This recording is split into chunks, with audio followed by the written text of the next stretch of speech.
Hello and welcome to another jungle video, and in this one we are looking again at how to dominate as an assassin in the Season 10 jungle. But instead of using Kha'Zix as we just saw him in a previous video, we will be using Rengar, a channel favorite I think. And this includes looking at how we can read the enemy jungler to make sure that we are maintaining our experience and gold level lead, or at least being equal, despite our team as a whole not being very useful. And I will show you the KDAs of the rest of the team, not the jungler, because we want to leave that as a bit of a surprise, just so that you have confirmation that this game is in fact a heavy carry performance. Now obviously as an assassin you hate to be behind against things that are tanky, that have CC, that have escapes and dashes. You want to be able to consistently make the map 4v5 at the very least, and in teamfights the very threat of your ultimate and your burst causing teams to change the way they play. And obviously you want to make it so that if anyone face checks you, it's as if they just never existed in the first place. And if you do like lasers, motion blur and other sort of jungling goodness, please consider liking the video and of course subscribing for all those champion guides that will be coming very soon. And now the reason why this is so interesting is because you're against a heavy farming jungler who can gank without having to actually do anything intelligent. He's going to do his full clear, that's what Karthus does. Yes, he's had a little bit of a nerf to his presence of Mind Rune, but we do have the Cloud Dragon that exists. Now this is where Rengar's pathing is very interesting. I don't recommend it in terms of a level 3 spike, because what happens is when something goes on the map, there's a 1v1 fight, there's a low HP target as a jungler, too many are obsessed with getting that level 3 before they rotate. This Rengar shows you, nope, we're going straight up there right now, I'm gonna go and secure that free kill.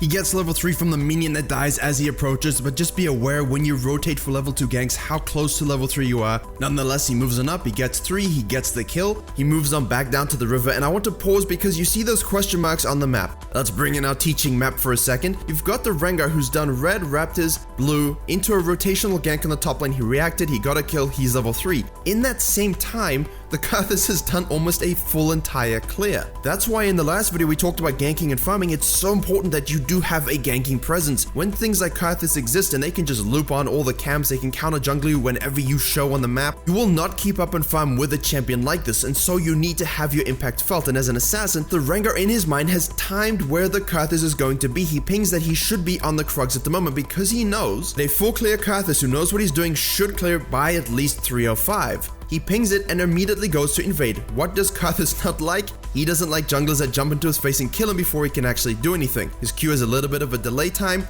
He flashes here a little too soon. The Rengar flashes and grabs himself a second kill.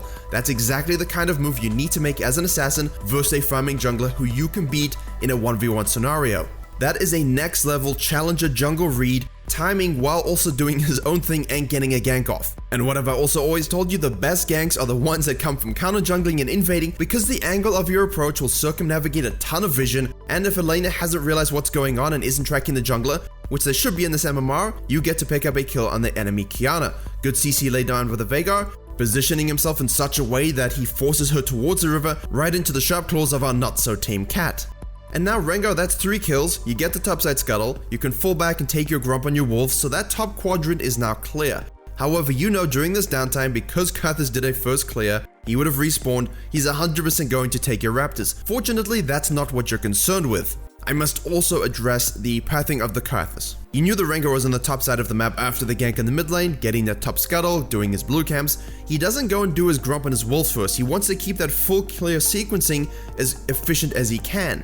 You go and take the objective or the goal furthest away from your jungle so you can fall back into it. If he does his wolves and his grump and then goes to the Raptors to steal them from the Rengar, if he meets up with them, he 100% is going to die. So he goes and takes those Raptors while Rengar's away, while Rengar's going to base, then he can fall back down and do another full clear. Our Rengar in this case is an assassin. He's had the most beautiful start to a game you could possibly imagine. Goes to his Krugs, knows his Raptors is probably gone. Sometimes you gotta check it to make sure. Clears the vision out, and because you know, thanks to the good deep vision by the Thresh, that grump was taken away, you know that spicy phantom demon has gone and done another full clear, trying to rush that abomination of an ultimate, so that leaves you with a beautiful fire dragon free for the taking. Remember, a good assassin is one that can still take objectives by himself. If you can't do that, you're not really playing to the meta. But being able to track the enemy jungler, especially a farming jungler who's trying to maximize that level 6 spike, gives you that opportunity to secure those objectives. And because the enemy bard kinda had to have a look to see if the dragon was being taken even though you knew it was, he gets chunked,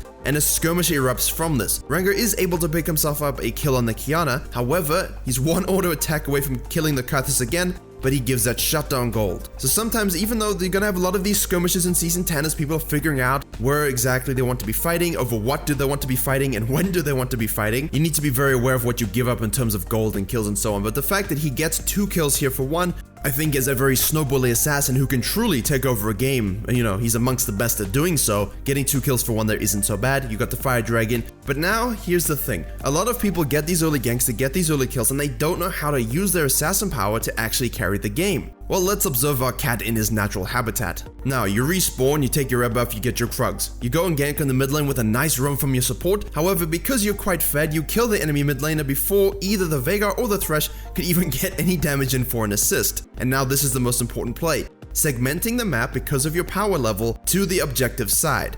Dragon is off the map, Herald is now on the map. The Karthus is sequencing his camps very well and efficiently. You need to cut him off. You need to disrupt that rhythm so that he can't really get a lead over you. And of course, you can see he's already level 7. He will hold mid lane a bit. But because they saw the Rengar go into his raptor pit, you saw the pings come out on the minimap, Karthus isn't going to face check because he knows that is basically a death wish. Now what Rengar has done, because of that gank in the mid lane, because he's segmented up and now has control over the raptors and the Krugs on the top side, he has basically transitioned us to a pseudo-vertical jungling situation. If the Karthus wants raptors and Krugs, he'll have to go take the Rengars. Now that's fine with Rengar because that means that gives him power over the Rift Herald. Unfortunately, that also gives the Karthus power over the bottom lane, and the fact that it is a global ultimate means his presence can still be felt everywhere. Against a normal jungler, this would be fine. Karthus does exactly what he should do. He ult, gets a gank off on the bottom lane, he steals the Rengar's camps, he goes to the mid lane for a gank and gets a kill on the Veigar. When you get shoehorned into a position like this, make the Rengar pay for his objective focus, go and gank lanes. Rengar makes the right decision though, leave the objective, rotate, get the pickup kill at least, and then you can fall back and, you know, do the objective, get your blue side and so on. But because you've got basically mid and bottom lane on the other side, that gives Karthus a lot of room to gank and get kills. And as Rengar is on the Rift Herald again, Karthus gets another kill on the roaming Thresh. And because Rengar's decision, his play, forced this exact vertical jungling to occur, he needs to get that Herald. He gets another spawn of raptors, he takes the Krugs, he heralds over the wall, they get some gold tower plates because the herald's kind of useless now, so that's essentially what you want to use it for before 14 minutes. Karthus got another kill on the Thresh, and now Rengar goes back to base and he realizes this isn't going to work out at all. He needs to regain control of the entire map and not just the top side, and because he hung around a bit too long on the top, the enemy team ended up getting that Cloud Dragon, which is absolutely huge for Karthus, and Rengar likes it also. However, as he's walking back into his jungle, his eyes see his most favorite things in the world, a whole bunch of bushes and wetness, and he gives us the old thumbs up. He knows that RNG was his friend this game. If it was a fire dragon or even a mountain dragon, it definitely doesn't change the approach you need to take to the game, just about the execution, because obviously you're gonna have less opportunities as an assassin, any assassin, not just Rengar, to surprise the wandering folk on the enemy team. But in this case, the map has given us a good one. Now, because all his camps are down and there's nothing on the blue side, the Rengar mustn't get stagnant. As soon as you start being too patient like in Season 9, you're definitely going to fall behind. So despite the fact he wanted to transition back down to the bottom lane, there's no dragon on the map right now. So he gets his red buff, tries to drive by in the mid lane, takes control of the top side, gets a nice kill on the Mordekaiser, and now Karthus is pushing with his bottom lane to take that tower, and Rengar's pushing with his Cho'Gath to get the top tower. From there, he can go back to base, and the last thing you want to do is head to your top side camps. The last thing you want to do is head to your farm. You know that they're still fighting on the bottom side. Rotate over to the fight, and look at the respect he commands just by showing up. Karthus flashes just out of fear. He dies anyway.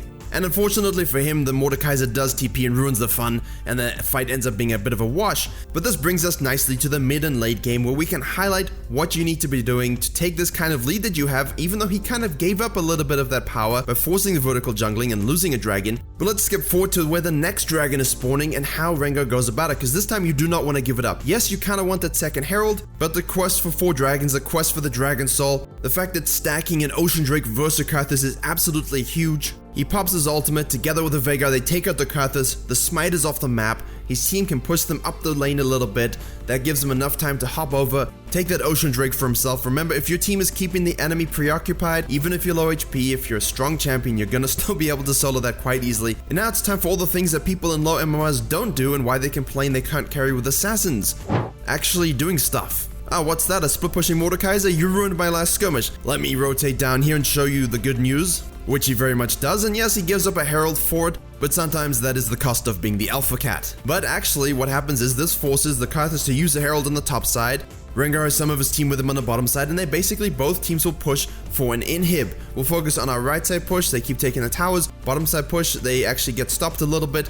Kiana will end up backdooring to actually secure that second inhibitor because the Karthus had roamed on around to try and cut off the other split push because they had better numbers. He presses R, things happen, but he walks over a ward, and because of this, Rengar also shares his good news with the Karthus. And that's the thing about assassins, right? You think they're going back, they come and kill you. You think you're split pushing safely, they come and kill you. You need to instill that fear into the enemy team, even if you're not actually going to do anything, even if you're not even on that side of the map. They need to fear where you're going to come from at any single moment. And once you have that, you've won the mental part of the game. Now it's just on you to actually control your brain in your hands to say, look, there's Karthus, I'm gonna go kill him. Now when it comes to team fighting and objective control, things get a little bit messy in this game, but it's very important we talk about it. Now when you have 2 inhibitors down, that means that Baron play is definitely going to be on the map. And you can see from the fight that develops, Rengar is really the driving force behind the win. Yes, a Grandmaster Ezreal should know not to go and do Krugs when Rengar's right there, and Rengar shows him what happens when you touch the Lord Krugs of Stone. And this is where things get a little weird. The Rengar is kind of afraid of that magic shred on the Baron,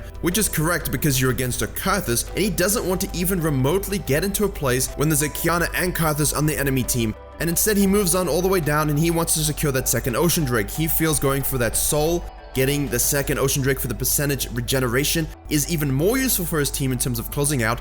And as a team, if your jungler does this, if he makes this call, if he's the guy that's solo carrying the game with 13 kills at this point, maybe don't start and continue to do the Baron when he apparently has no interest in being there. Even if you don't agree with his call, the fact that you stick around it and continue to try and take it, it just means Ezreal's gonna TP and Kiana's there and you're gonna end up losing a fight. Yes, you get an objective, but you could have just taken the one fight, secured the Ocean Dragon, recontrolled the map, pushed out the top lane, and then set up for Baron again as a team. But also as an assassin, the Rengar here, you know your decision had implications for the rest of your team. Don't leave them hanging, rotate up to the fight and pick yourself up another 2 kills. That's 15 on the game, 10 more to go, 2 fights won in a row, Dragon secured, TP burned by the Ezreal.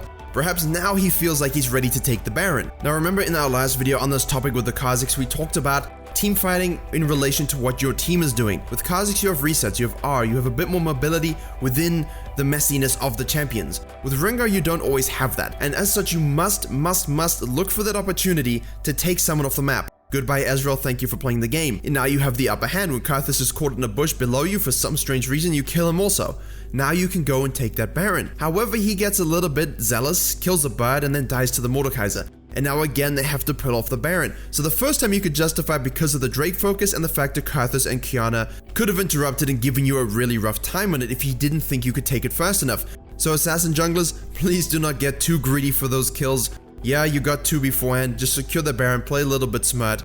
Remember, you are still squishy if you get CC'd, you do not have an escape as Rengar once everything is used. We're gonna call that a bad play. But thankfully, the lead gained from these plays, the lead gained from denying them basically any sort of objective control is actually going to pay off, and you will watch the end of the game, you know, cut away a little bit, speed up, just to show you how he ends up closing it. They get the Baron, they get the Ocean Dragon, and he will end up getting those 25 kills, even if it's a few cheap ones in the enemy base.